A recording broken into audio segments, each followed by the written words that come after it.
أعوذ بالله من الشيطان الرجيم. بسم الله الرحمن الرحيم. الحمد لله نحمده ونستعينه ونستغفره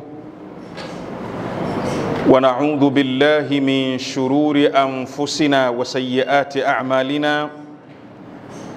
من يهده الله فلا مضل له ومن يضلل فلا هادي له. ثم الصلاة والسلام على رسول الله خير خلق الله البشير النذير والسراج المنير الطهر الطاهر العلم الزاهر المنصور المؤيد المصطفى الأمجد حبيب إله العالمين أبي القاسم محمد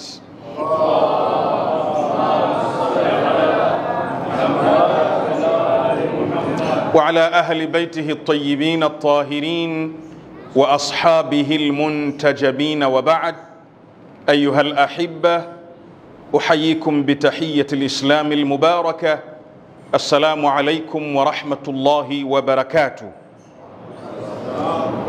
يقول المولى سبحانه وتعالى في كتابه المجيد بعد أعوذ بالله من الشيطان الرجيم: وقضى ربك ألا تعبدوا إلا إياه وبالوالدين إحسانا إما يبلغن عندك الكبر أحدهما أو كلاهما فلا تقل لهما أف ولا تنهرهما وقل لهما قولا كريما واخفض لهما جناح الذل من الرحمة وقل رب ارحمهما كما ربياني صغيرا. صدق الله العلي العظيم.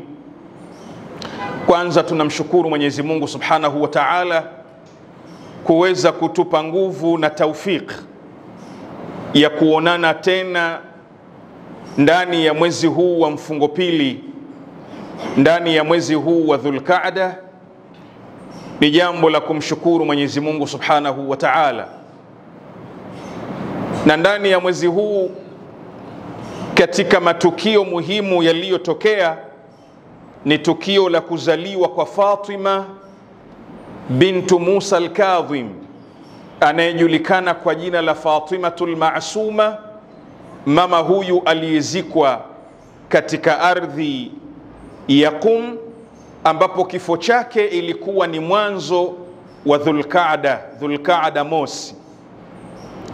Lakini vile vile mwezi 11 wa huu mfungo pili au wa Dhulqaada ilikuwa ni wilada ya mmoja katika wale makhalifa 12, ya mmoja katika wale maimamu 12, ya mmoja katika wale mawasii 12 aliyowatangaza Mtume akisema ya kwamba maimamu na viongozi wa kuwafuata baada yangu na kuchukua Uislamu kutoka kwao ni 12, wa 8 wao yeye amezaliwa kwenye mwezi huu tuliokuwa nao, ambao ni bwana wangu na kiongozi wangu na imamu wangu thaminul a'immati nujaba as-sultan Abul Hasan Ali ibn Musa ar-Ridha salawatullahi wa salamuhu alayhi.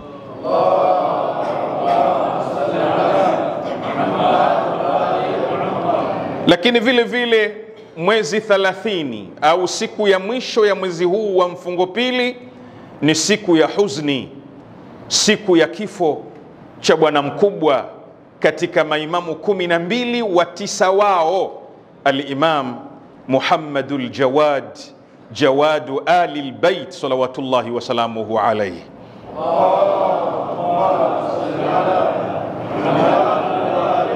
Lakini mwezi 25 ni tukio la dahwul ardh, ni tukio la kutawanywa ardhi. Wal ardha ba'da dhalika dahaha ay basataha. Ardhi ilikuwa ni kama vile unavyoona mpira au unavyoona tufe au unavyoona yai. Ilipofika mwezi 25 wa Dhulqaada wa mfungo pili, Mungu akaitawanya, akapasua mito na mabahari. Ni siku hiyo, na kuna ibada maalum zilizopokewa kutoka kwa Ahlul Bait salawatullahi wasalamuhu alayhim.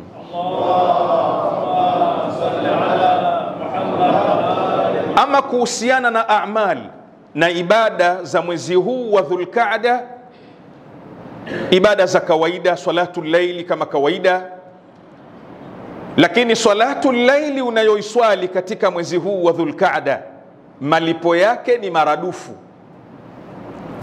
Kama salatu llaili unayoswali siku za kawaida malipo yake ni thawabu 100, mwezi huu wa Dhulqaada malipo yake ni 200 na wala sio 100. Kwa hivyo a'mal zinalipiwa maradufu ndani ya mwezi huu wa Dhulqaada. Kwa hivyo ni muhimu kufanyia ihtimam jambo la kufunga saumu za sunna, lakini kufunga mwezi huu wote kwa mtu anayeweza, kwa sababu ni sunna kufunga miezi mitakatifu. Lakini atakayeshindwa akifunga siku ya Alhamisi na Ijumaa na Jumamosi, ni jambo lina thawabu kubwa na thawabu nyingi mno. Baada ya utangulizi huo, sasa naomba niingie kwenye mada yangu niliyoipa jina au unwan, mada inayosema malezi ya watoto. Malezi ya watoto, tarbiyatul aulad. Na nimetanguliza maneno ya Mungu ambayo yanawagusa wazazi na watoto. Suratul Isra aya ya 23, Mwenyezi Mungu anasema, Bwana wako amekusha hukumu, amekusha amua kwamba wa kuabudiwa ni yeye peke yake, lakini wazazi wawili lazima watendewe wema. Huenda mmojawapo katika wazazi wawili akafikia utu uzima, mmoja wao au wote wawili, basi hakikisha huwajibizi maneno mabaya na maneno machafu, na wala usiwakemee kwa sababu wamekuwa watu wazima. Waelezee, zungumza nao maneno mazuri, kuwa na tabia ya kuwa mnyenyekevu mbele yao, waonee huruma na waombee Mungu siku zote. Useme, Mungu wahurumie kama walivyonilea nikiwa mdogo. Wa qur rabbi irhamhuma kama rabbayani saghira. Aya hii nimeitanguliza kwenye mada yangu ya malezi ya watoto, na katika mada hii tutakuwa na nukta 5. Huenda tusiweze kuzielezea zote kwa upana, lakini nizitaje kwa ufupi. Nukta ya kwanza nimeiita maarifatu zaman, maarifatu alwaqt, maarifatu alhin, maarifatu alan. Moja ya nguzo muhimu katika malezi ya watoto ni kujua muda tuliokuwa nao, ni kujua taimu tuliokuwa nao, kipindi tulichokuwa nacho. Kama hatutojua kipindi tulichokuwa nacho ni kipindi gani, hatutoweza kuwalea watoto wetu, na tutafeli katika malezi ya watoto, kwa sababu tutakuwa sisi tuko zama nyingine na watoto wako kwenye zama nyingine. Lakini nukta ya pili katika nguzo muhimu za malezi ya watoto ni al-abawani, ni wazazi wawili. Wa qada rabbuka alla ta'budu illa iyyah. Kama wazazi wawili huko nyuma walikuwa na majukumu ya kulea na kutengeneza familia, basi kipindi tulichokuwa nacho, wazazi wawili wana jukumu kubwa mno. Wazazi wawili wana jukumu kubwa mno katika jambo la malezi. Na mtambue ya kwamba jamii inatengenezwa kutokea ngazi ya familia. Tukiwa na familia iliyokuwa salama, tutakuwa na wakazi wa mtaa uliokuwa salama. Tukiwa na familia iliyokuwa salama, tutakuwa na raia waliokuwa salama. Tukiwa na familia iliyolelewa salama vizuri kwa kupitia wazazi wawili, tutambue ya kwamba tunalo taifa lililokuwa salama salimini. Kwa hiyo wazazi wawili. Nguzo ya tatu katika malezi ni dini. Ad-din. Dini na nafasi kubwa mno katika malezi. Huwa kwenye kichwa changu nakaa najiuliza, hivi familia ambayo baba na watoto wake wanaswali swala ya asubuhi jamaatan ndani ya nyumba, wanaswali salatu laili mutabaatan, wanaswali salatu laili, baba haswali, sio anaiswali peke yake, anaiswali na mkewe na watoto wake. Hawaondoki kwenye kikao cha salatu subhi mpaka wahakikishe wameleta baadhi ya adhkar na baadhi ya ad'iya. Usiku wa Ijumaa hawalali mpaka wachome ubani, wawasomee Fatiha wazazi na wazee waliopita. Nyumba hiyo inasoma dua kumaili pamoja, dua utawassuli pamoja. Hivi unadhania familia hiyo itakuwa familia ya kawaida? Kwanza tairogeka mzee hiyo. Naomba salawatu kwa hiyo lugha nzuri.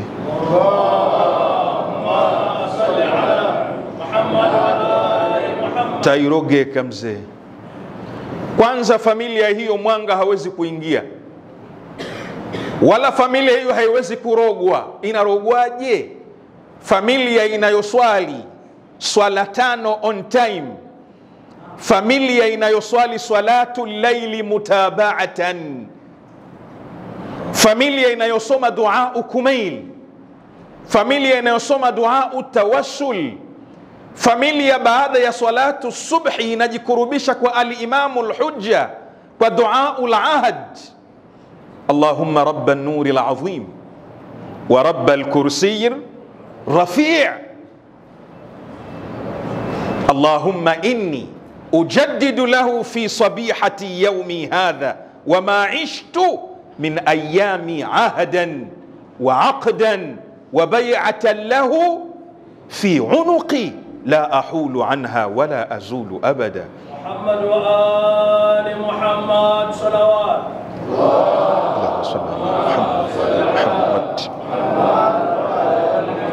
Familia, baba na mama na watoto wanaweka ahadi kumwambia imam, we are ready to help you, we are with you. Imamu, tuko na wewe. Imamu, tuko chini ya mamlaka yako. Inarogwaje hiyo familia hiyo? Na kwa nini familia hiyo isitoe wasomi? Nilikuwa nakaa najiuliza wakati mwingine, familia ya Ayatullah al-Uzma Ash-Shirazi al-Kabir Mujaddid al-Qarn, mwana wa chuoni mkubwa wa Kishia As-Sayyid Ash-Shirazi,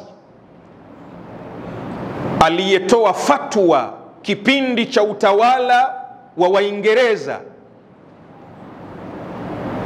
akatoa fatwa na alikuwa ndiyo kiongozi wa Mashia kipindi hicho. Akatoa fatwa ni haramu kununua tumbaku ya Waingereza, ni haramu kuvuta sigara. Viwanda vya wakoloni wa Kiingereza vikafungwa kwa sababu ya fatwa yake. Almujaddidu Shirazi, Ashiraziyu Alkabir, nilikuwa najiuliza, mbona hii familia yote ni maulamaa? Babu wa 6 alikuwa mwana wa chuoni, babu wa 7 mwana wa chuoni, ukishuka chini mtoto mwana wa chuoni, huyu mujtahidi, huyu marja. Inakuwaje kuwaje? Ndugu zangu wa Zaramu, hakuna uchewe wote, ni atarbia, malezi tu. Sasa ni kuonyesha katika malezi ya kidini yalivyokuwa na athari.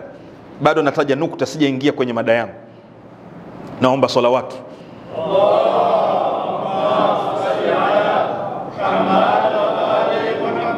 Nilikuwa nikijiuliza, nyumba ya Swadr, Baitu Swadr, hii nyumba ya Swadr, huyu ni mujtahid, huyu ni marja, huyu ni Ayatullah al-Udhma. Siri yao ni nini? Wana hirizi gani? Kumbe hawana hirizi yoyote. Hirizi kubwa waliokuwa nayo ni atarbia, malezi. Ayatullah fil alamin As-Sayyid Muhammad Baqir Swadr, mana wachuoni huyu ambaye hajawahi kuqallid, anabaligh, anafikia umri wa kufanya taklidi, tayari ni mujtahid. Anafikia umri wa kufanya taklidi, tayari ni mujtahid. Kichwa hujawahi kuona duniani.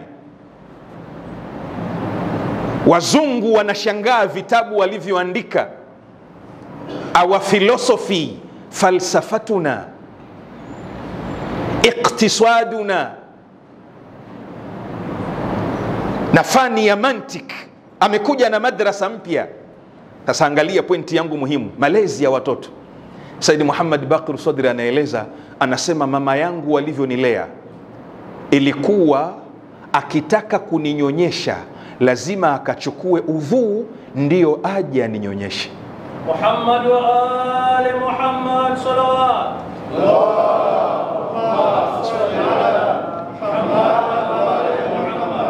Sasa angalia kuwaje mtoto huyu ambaye hanyonyeshwi mpaka mama yuko katika tahara. Kwa nini mtoto huyu asiwe tahara, aliyechanganyikana na maziwa yaliyokuwa tahara? Mama ambaye baada al-maghribaini haondoki kwenye muswala wake mpaka amzuru Abi Abdillah al-Husain kwa ziyaratul warith. Dakika 5 tu, 5 minutes, dakika 5.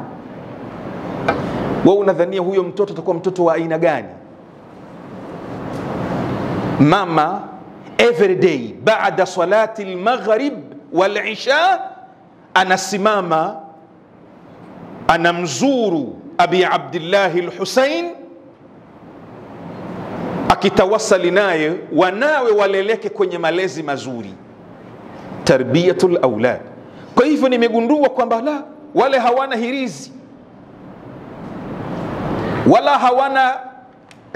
wala hawana nchiriku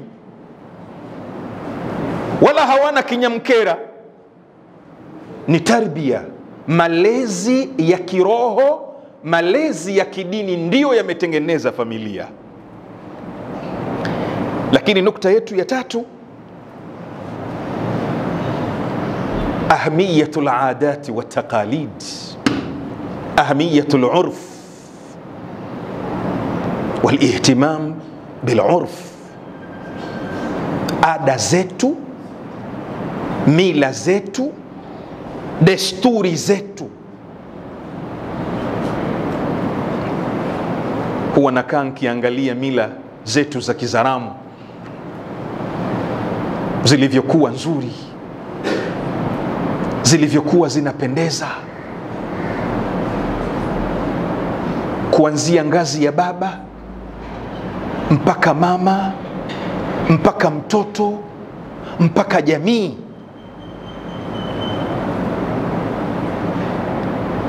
Ada zetu ilikuwa mzee anapotokea kule na mzigo, mtoto lazima ende akampokee mzee. sio mtoto wake wa kumzaa, mtoto. Tulikuwa na mazingira ya mdogo kumheshimu mkubwa, tulikuwa na mazingira mdogo hazungumzi mbele za mkubwa. Maulaya al-Hasan al-Mujtaba na ndugu yake Abi Abdullah al-Husayn salawatullahi wa salamuhu alayhima, Allahumma salli ala Muhammad. Tunasoma katika historia kipindi cha al-Imamu al-Hasan al-Mujtaba. Imam Hasan alikuwa ni imam, Husaini alikuwa ni imam.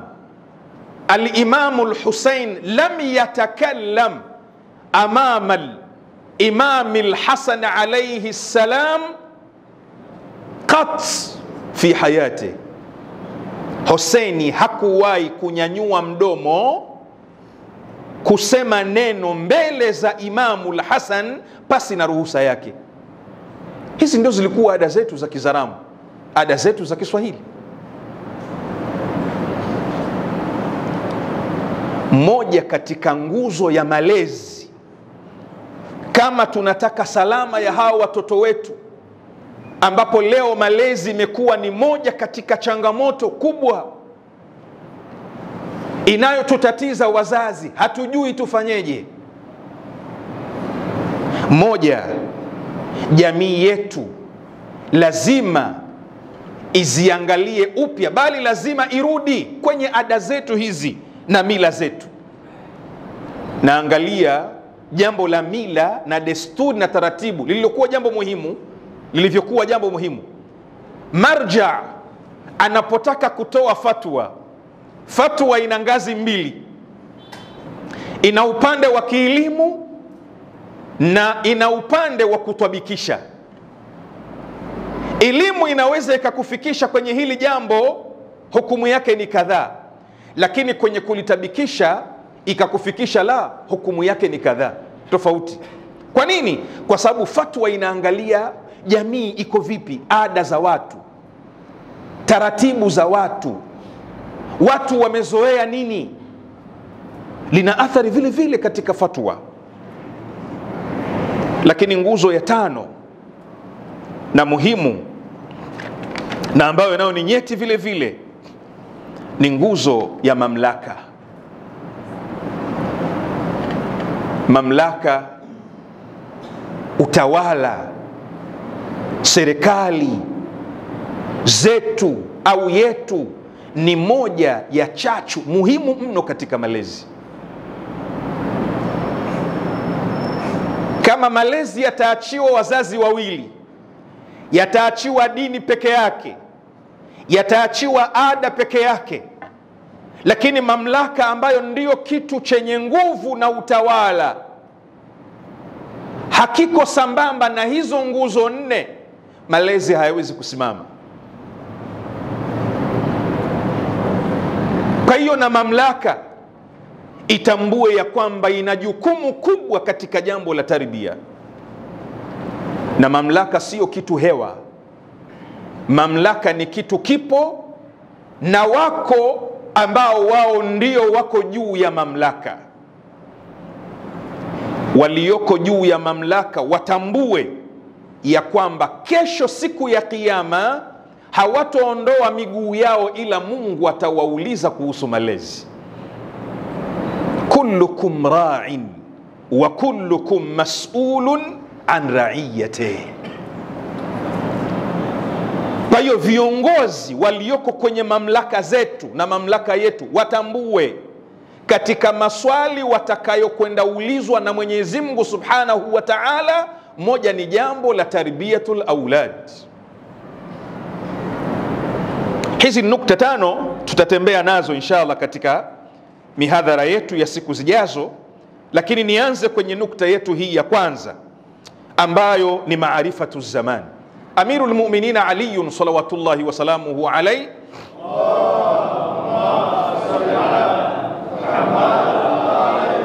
anasema siku zote mtu ambaye anajua zama zake, anajijua yuko wakati gani, muda tulionao ni muda gani, kipindi hiki ni kipindi cha nini?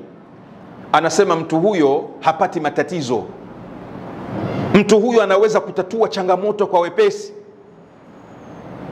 Moja katika malezi ya watoto, baba zangu na mama zangu, ni kutambua kwamba tuko kipindi gani.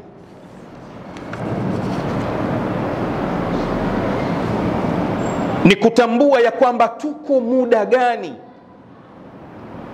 Tuko kipindi kigumu mno. Kama kuna kipindi kimepita kwenye zama kulea watoto ilikuwa ni changamoto, kipindi tulichokuwa nacho haijawahi kutokea. Kipindi tulichokuwa nacho haijawahi kutokea. Huwa nafuatilia mitandao na naifuatilia dunia inavyokwenda, na nalifuatilia bara la Afrika lilivyo, na naangalia mahasadi, mabepari wanavyoliangalia bara la Afrika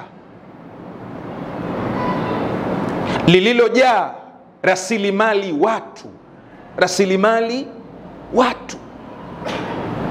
Rasilimali ya kwanza katika maendeleo yoyote ni watu. Bara la Afrika lililojaa rasilimali watu. Bara lililojaa, ukiacha rasilimali watu, lakini rasilimali za kiasili walizopewa ni Mwenyezi Mungu Subhanahu wa Ta'ala. Kwetu sisi wa Afrika ni kitu cha kawaida mtu mmoja kuzaa watoto 15, 16. Kitu cha kawaida. Raha iliyoje umekaa kwenye kiti cha uvivu, umezungukwa na watoto 14. Huyu hapa jina lake ni Jaafar Sadiq, yule ni Musa al-Kadhim, huyu ni Ali Ridha, huyu ni Fatima. 14 wamekuzunguka. Haitaki salawatu hii.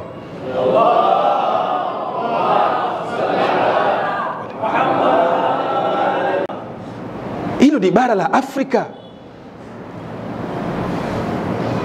Tunaye kijana mmoja umri wetu hapa katika ardhi hii ya Tanzania, ana watoto 31, ameoa wake 4. Neema. Tumehudhuria katika madrasa yake, na madrasa anaendesha, kulikuwa na maonyesho. Basi kila anayesimama mtoto huyo jina lake ni Abdallah nani Mwakindenge, Fatima nani Mwakindenge. Madrasa nzima ni yeye peke yake. Naomba salawatu.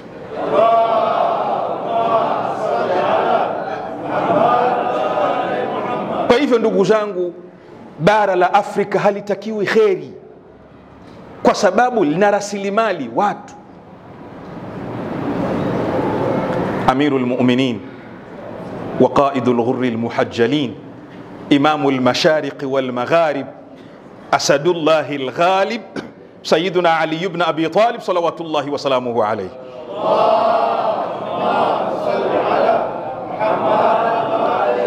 Anasema maneno mazito sana.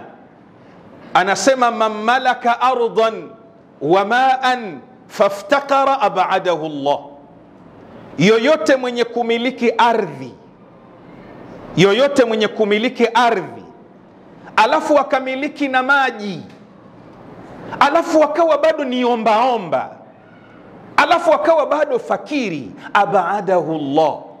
Nini maana ya ab'adahu Allah? Kiswahili kizuri, ab'adahu Allah, mtu huyo ana matatizo na Mungu. Yoyote ambaye anamiliki ardhi safi kama ardhi ya Afrika ambayo haihitaji mbolea. Mbolea ni kwa ajili ya kuharibu ardhi, sio kwa ajili ya kuiamirisha. Na ndio maana babu zetu walikuwa wajanja, walipoletewa mbolea walizikataa. Kwa nini? Kwa sababu maumbile tu walikuwa wakitumia kinyesi cha ng'ombe, wakitumia takataka na minazi ikizaa, mikorosho ikizaa, miembe ikizaa. Ndivyo walivyokuwa wakifanya. Wakaletewa maendeleo hayo, wakaletewa mbolea safi na salama.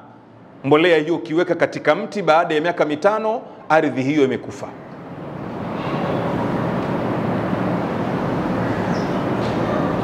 Kwa hiyo bara la Afrika lina mito. Allahu akbar, mito.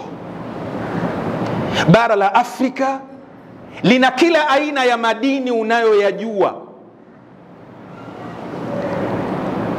Kama hakuna Afrika hakuna simu. Hii simu yangu nzuri mnayoiona hii ni Afrika. Kama hakuna Afrika hakuna simu. Kama hakuna Afrika hakuna redio. Kama hakuna Afrika hakuna ndege. Umeona hasadi iliyopo? Kullu dhi ni'matin mahsud, kila mwenye neema lazima ahusudiwe. Kwa hiyo bara la Afrika lina hasadi kubwa. Katika malezi baba zangu, lazima tujue tuko zama gani, tuko wakati gani. Hii ni muhimu mno, kwa sababu vita vyote vimeelekezwa bara la Afrika. Leo jaribu kufanyeni utafiti. Mama wa Kiafrika ni kitu cha kawaida kuzaa watoto 16 pasi na kufanyiwa operation. Leo nenda kwenye mahospitali yetu, dada zetu 90% wana uvimbe kwenye mifuko yao ya uzazi.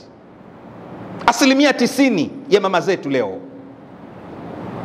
Na binti wa Kiafrika leo akizaa watoto 5, wewe kafanye karamu kubwa ushukuru Mungu.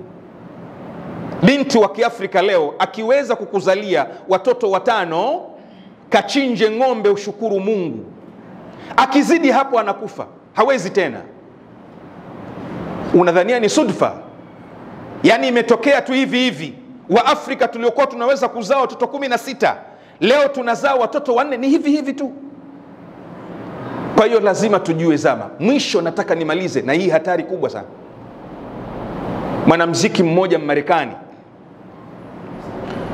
anasema maneno yafuatayo. Anasema kuenezwa ushoga kwenye bara la Afrika ni silaha ya mwisho kwenye kuwamaliza Waafrika. Na kila nikiangalia harakati za kueneza ushoga huwa najiuliza, ya Rabbal Alamin, hivi after 20 years, baada ya miaka 20 tutakuwa tuko wapi?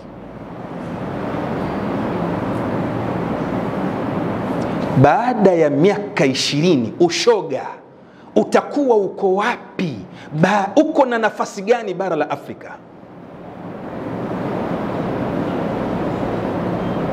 Mpaka huwa nakaa najiuliza, naangalia zile nguvu za mashirika yanayosaidiwa ni nchi kubwa ambazo hazisemwi. Naomba rudia haya maneno. Mashirika yanayosaidiwa na nchi kubwa ambazo haziruhusiwi kusemwa. Mashirika hayo yote yamemiminwa Afrika kuwafanya vijana wa Kiafrika ni mashoga. Malengo makubwa ni nini? Mkeshafanya vijana wa Kiafrika ni mashoga, ni wake wa watu. Mkishafanywa ni mahohe hahe, nani atawaza tena rasilimali tuliyokuwa nayo Afrika? Nani atawaza almasi yetu? Nani atawaza dhahabu tuliyokuwa nayo? Nani atawaza gesi tuliyokuwa nayo? Nani atawaza mafuta tuliyokuwa nayo? Tarbiyatul aulad, kuwalea watoto. Namwomba Mwenyezi Mungu Subhanahu wa Ta'ala kwa baraka zake na nguvu zake na masikitiko haya tuliyokuwa nayo kwa watoto wetu, na sisi ni wazazi, hatujui ya Rabbi hali itakuwaje. Namwomba Mwenyezi Mungu Subhanahu wa Ta'ala asituache, awe na sisi katika misafara yetu na katika harakati zetu. Mwenyezi Mungu ya Rabbi, haya yanayozushwa, tunayopewa amri na kulazimishwa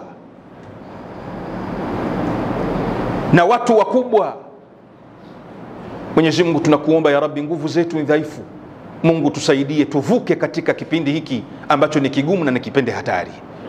Mwenyezi Mungu tunakuomba vile vile ya Rabbi, Qur'an iwe mstari wa mbele katika kuwalea watoto wetu.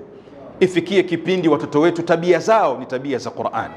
Bismillahir Rahmanir Rahim. Inna a'tainaka al-kauthar fasalli li rabbika wanhar inna shani'aka huwa al-abtar. يقول المولى سبحانه وتعالى في كتابه المجيد: إن الله وملائكته يصلون على النبي يا أيها الذين آمنوا صلوا عليه وسلموا تسليما.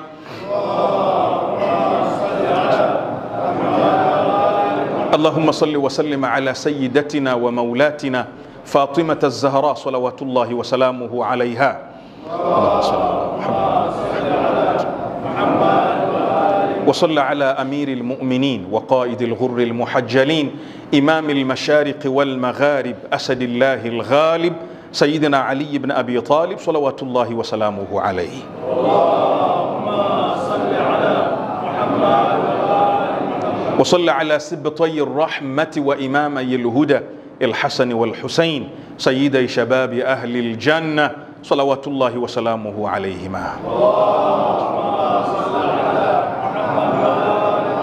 وصل على التسعة المعصومين من ذرية الحسين زين العابدين علي والباقر محمد والصادق جعفر والكاظم موسى والرضا علي والجواد محمد والهادي علي والحسن النقي الزكي العسكري ومحمد بن الحسن صلوات الله وسلامه عليهم. اللهم صل على محمد وآل محمد. اللهم أعز الإسلام والمسلمين وأذل الشرك والمشركين. نقص أعداءك أعداء الدين واختم لنا منك بخير يا أرحم الراحمين. وصلى الله على محمد وآله الطاهرين مع الصلوات.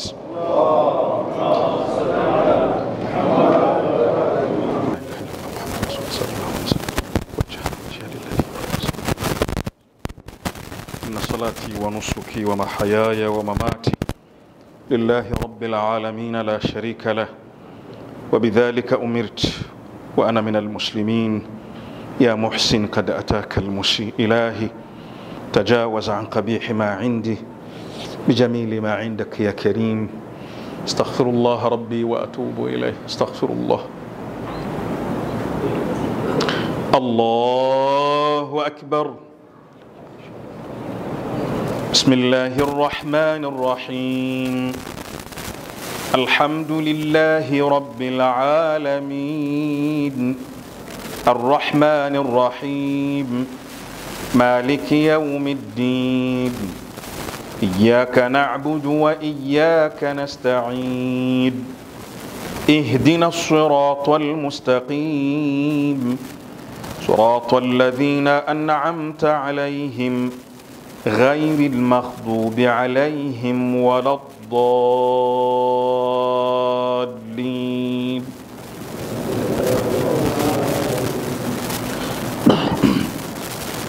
بسم الله الرحمن الرحيم. إنا أنزلناه في ليلة القدر وما أدراك ما ليلة القدر ليلة القدر خير من 1000 شهر تنزل الملائكة والروح فيها بإذن ربهم من كل أمر سلام هي حتى مطلع الفجر. الله أكبر. اللهم صل على محمد وآل محمد. اللهم أدخل على أهل القبور السرور. اللهم أغن كل فقير. اللهم أشبع كل جائع. اللهم اكس كل عريان. اللهم اقض دين كل مدين. اللهم فرج عن كل مكروب. اللهم رد كل غريب. اللهم فك كل أسير. اللهم أصلح كل فاسد من أمور المسلمين. اللهم اشف كل مريض. اللهم غير سوء حالنا بحسن حالك. اللهم اقض عنا الدين. أغننا من الفقر إنك على كل شيء قدير. اللهم صل على محمد وآل محمد. الله أكبر.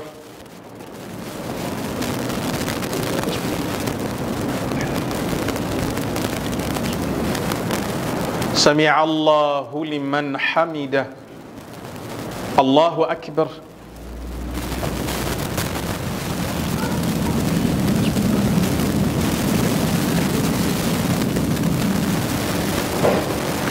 الله أكبر.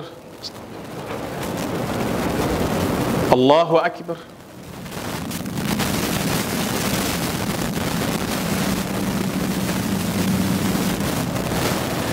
الله أكبر. وقوتك أقوم وأقعد. بسم الله الرحمن الرحيم. الحمد لله رب العالمين الرحمن الرحيم مالك يوم الدين إياك نعبد وإياك نستعين اهدنا الصراط المستقيم صراط الذين أنعمت عليهم غير المغضوب عليهم ولا الضالين.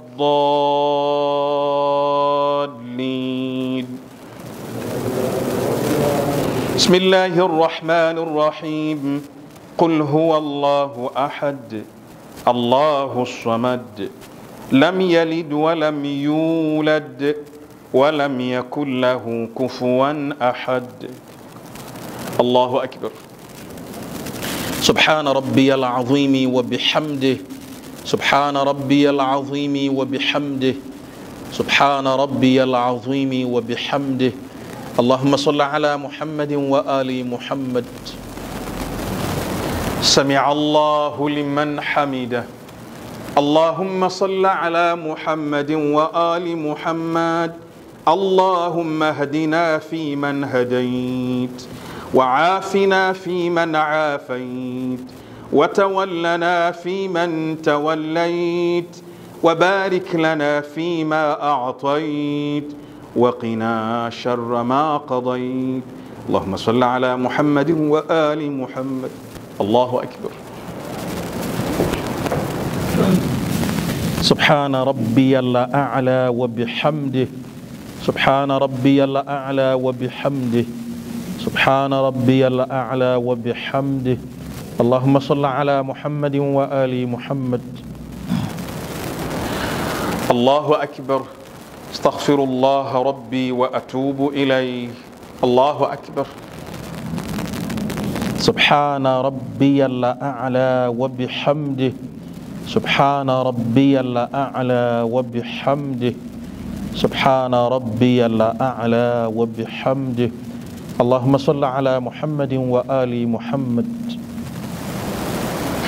الله أكبر. الحمد لله. أشهد أن لا إله إلا الله وحده لا شريك له وأشهد أن محمدا عبده ورسوله. اللهم صل على محمد وآل محمد. السلام عليك أيها النبي ورحمة الله وبركاته. السلام علينا وعلى عباد الله الصالحين. السلام عليكم ورحمة الله وبركاته. الله أكبر.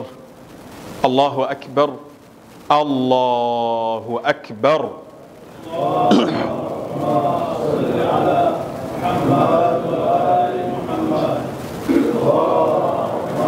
صل على محمد وآل محمد. اللهم صل على محمد وآل محمد. اللهم صل على محمد وآل